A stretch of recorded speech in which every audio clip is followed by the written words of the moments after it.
नमस्कार दोस्तों, स्वागत है आप सबका आपके अपने YouTube चैनल एग्ज़ाम टैबलेट में। दोस्तों, झारखंड में एएनएम, जीएनएम और बीएससी नर्सिंग के जो एंट्रेंस एग्ज़ाम के फॉर्म हर साल आते हैं, तो अभी तक 2024 के फॉर्म नहीं आए हैं।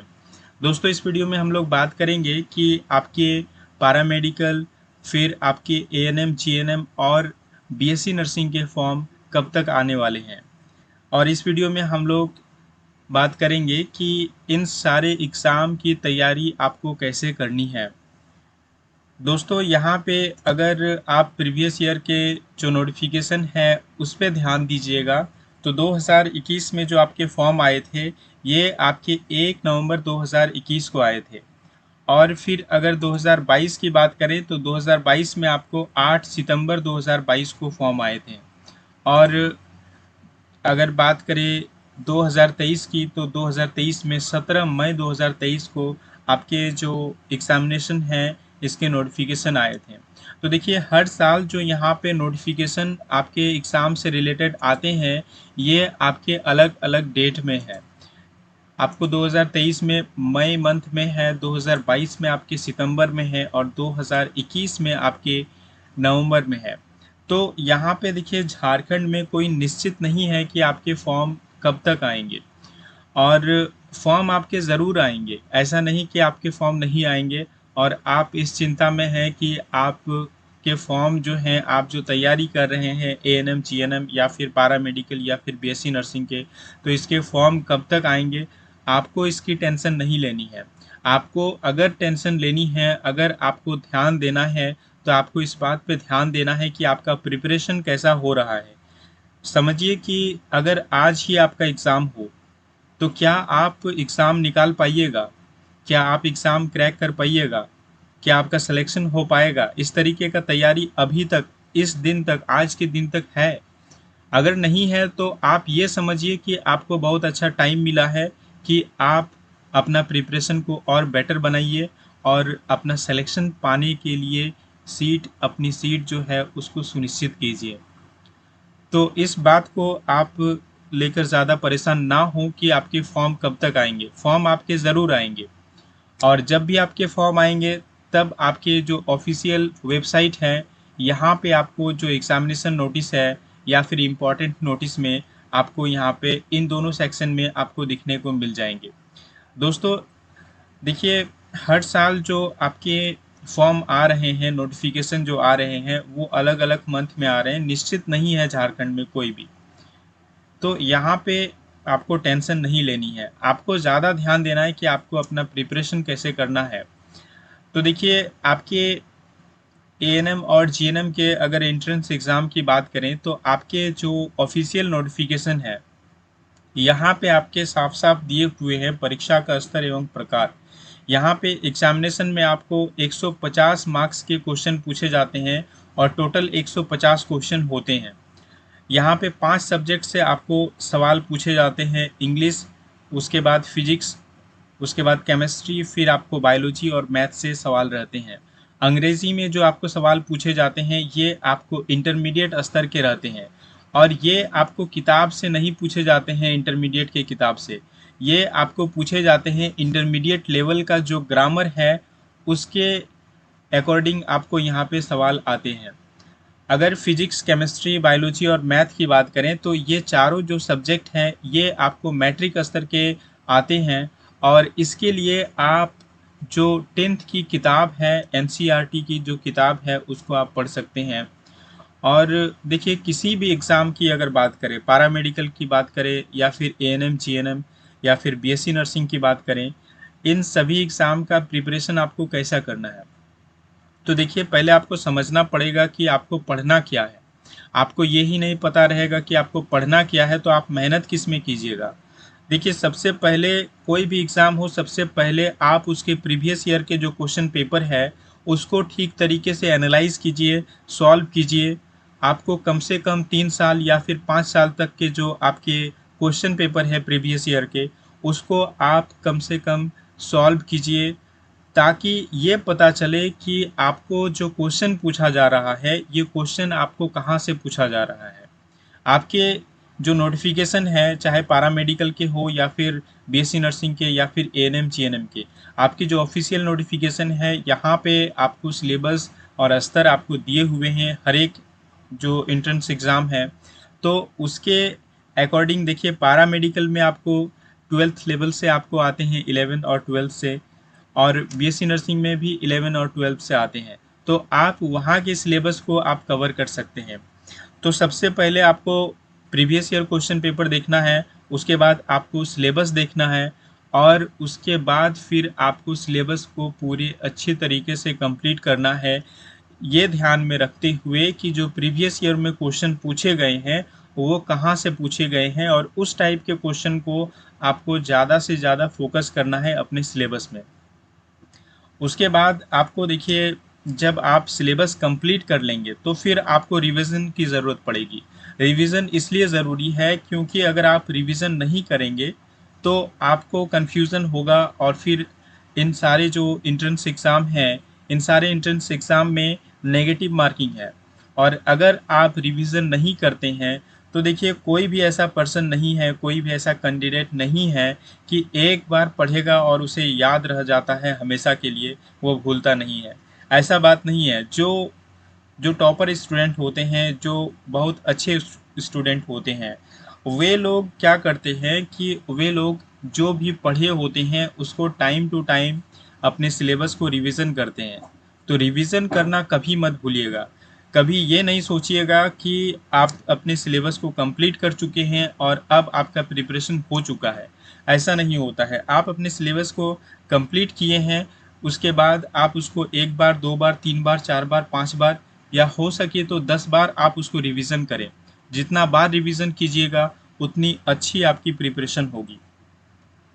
और सबसे इम्पोर्टेंट और एक बात हो जाता है कि बहुत सारे जो कैंडिडेट हैं उनको ये समझ में नहीं आता है कि कौन सी किताब से पढ़ें।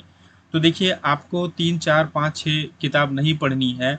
आपको सिर्फ एक किताब को आपको अपना बेस बनाना है, और उसके बाद आपको एक ही किताब को आप इतने अच्छे तरीके से पढ़िए कि वो आपका बेसिक बन जाए।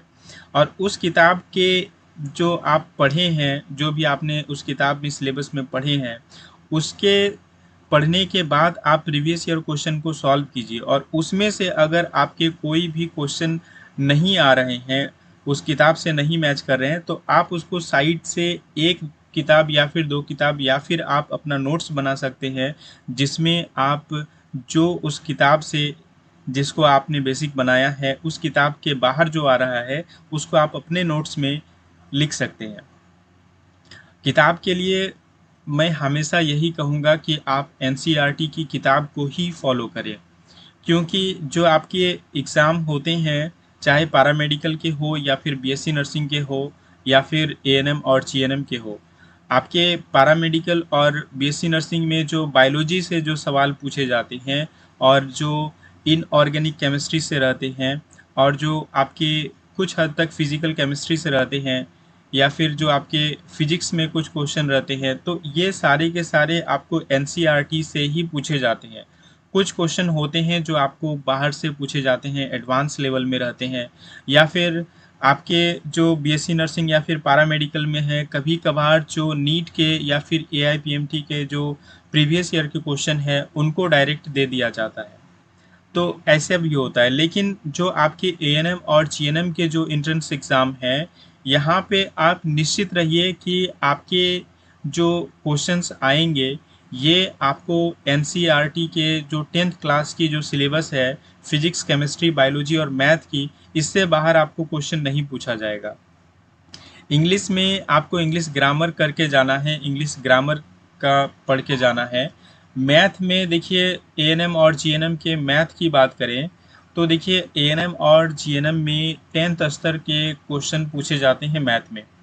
तो ये ठीक उसी प्रकार के, उसी लेवल के होते हैं जैसे 10th स्तर का कोई भी अगर कॉम्पिटिटिव एग्जामिनेशन हो जॉब लेने के लिए, उसमें जो आपके सिलेबस होते हैं, उसमें जो जिस जिस तरीके से सवाल पूछे जाते हैं, उसी तरीके से सवाल यहाँ भी आपको पूछे जाते हैं। लेकिन एएनएम और जीएनएम में जो आपके मैथ के सवाल आते हैं 10th लेवल के, ये आपके लेवल जो होते हैं काफ़ी इजी लेवल के होते हैं, इजी टू मॉडरेट होते हैं। यहाँ पे बहुत ज़्यादा हार्ड क्वेश्चन नहीं पूछा जाता है। हाँ, एक दो क्वेश्चन होता है जो आपके सिलेबस से बाहर हो सकते हैं हर एक सब्जेक्ट में, चाहे फिजिक्स हो, केमिस्ट्री हो या फिर बायोलॉजी हो। कभी कभार आपको 11th से भी एक या दो क्वेश्चन पूछे जाते हैं।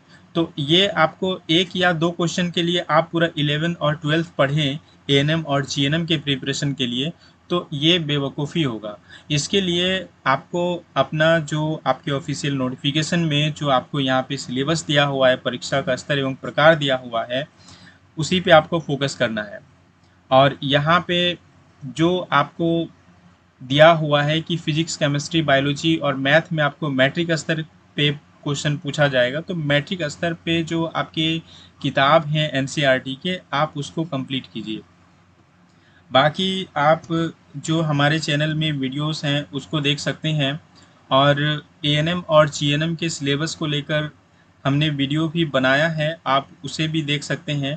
आप हमारे चैनल के प्लेलिस्ट में जाएं, वहाँ पे आपको Jharkhand ANM GNM entrance exam preparation 2024 के आपको वहाँ पे एक प्लेलिस्ट मिलेगा, और वहाँ पे एएनएम और जीएनएम के एंट्रेंस एग्ज़ाम के प्रिपरेशन के लिए जितने भी वीडियोस हैं, जितने भी वीडियोस मैंने अभी तक बनाई हैं और जो आपके प्रिपरेशन में हेल्पफुल होंगी, उनको वहाँ पे मैंने सेलेक्ट करके एक प्लेलिस्ट बना दिया है, तो आप उस प्लेलिस्ट से भी पढ़ सकते हैं। बाकी आपको किताब जो पढ़नी है एएनएम और जीएनएम के एंट्रेंस एग्ज़ाम के लिए, तो ये आपको एनसीईआरटी की किताब ही पढ़नी है फिजिक्स, केमिस्ट्री, बायोलॉजी के लिए। मैथ के लिए आप कॉम्पिटिटिव एग्जामिनेशन की किताब को पढ़ सकते हैं, और साथ ही साथ जो 10th क्लास की एनसीईआरटी की किताब है, उसको आप बेसिक बनाने के लिए आप उसको पढ़ सकते हैं। उसके जो थ्योरी हैं या फिर उसके जो कॉन्सेप्ट दिए हुए हैं, आप उसको बनाने के लिए आप 10th क्लास की एनसीईआरटी को पढ़ सकते हैं। लेकिन आपको अगर क्वेश्चन सॉल्व करना है तो आप कॉम्पिटिटिव लेवल के जो 10th लेवल के एग्जामिनेशन होते हैं उसके क्वेश्चन को आप सॉल्व कर सकते हैं। बाकी आप प्रीवियस ईयर क्वेश्चन पेपर को ठीक तरीके से एनालाइज करें कि आपको जो क्वेश्चन पूछा जाता है वो कहाँ से पूछा जाता है, अपने सिलेबस को कवर करें और ज़्यादा से ज़्यादा रिवीजन करें और प्रैक्टिस भी करें। अगर ये सारे कुछ अगर आप करती हैं तो आपका सिलेक्शन निश्चित है कि आपका सिलेक्शन हो जाएगा। देखिए, कोई भी स्टूडेंट बहुत तेज या फिर कमज़ोर नहीं होता है। आप मेहनत करते हैं, एक होता है कि अगर आप उतने सक्षम नहीं हैं ब्रेन से तो वो अलग बात है, लेकिन आप मेहनत ही नहीं करेंगे तो फिर आप कैसे सक्षम हो पाएंगे। तो मेहनत आपको करनी है, अपने ऊपर आत्मविश्वास रखना है कि हाँ आप कर सकते हैं। अपने आप को कमज़ोर कभी मत आंकिए, आप ये समझिए कि आप बेस्ट हैं और आप अपना बेस्ट देने का कोशिश करें, तो आप ज़रूर सक्सेस हो जाएंगे, ज़रूर आप सेलेक्ट हो जाएंगे।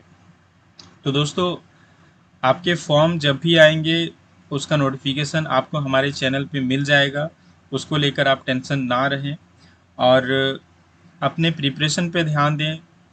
ज़्यादा आप इधर या उधर ध्यान नहीं दें कि फॉर्म क्यों नहीं आ रहे हैं, फॉर्म इस साल आएंगे या फिर नहीं आएंगे। इस बात को लेकर आप ज़्यादा परेशान ना हो, फॉर्म आपके ज़रूर आएंगे। आप अपना प्रिपरेशन को मत छोड़िए, प्रिपरेशन को बीच में अगर छोड़ दीजिएगा तो फिर आप अपने सिलेबस को भूल जाइएगा, बहुत सारे कंटेंट को भूल जाइएगा, तो फिर आपको मुश्किल होगा, कन्फ्यूज़न होगा। इसलिए आप अपने पढ़ाई को जारी रखें, कंटिन्यूअसली प्रिपरेशन करते रहें। जब भी आपका फॉर्म आएगा आपको नोटिफिकेशन मिल जाएगा और आप अच्छी तरीके से अभी प्रिपरेशन करते रहिए। तो दोस्तों, वीडियो को अंत तक देखने के लिए बहुत बहुत धन्यवाद। अगर आपको कोई भी क्वेश्चन हो तो आप नीचे कमेंट करके हमसे बात कर सकते हैं।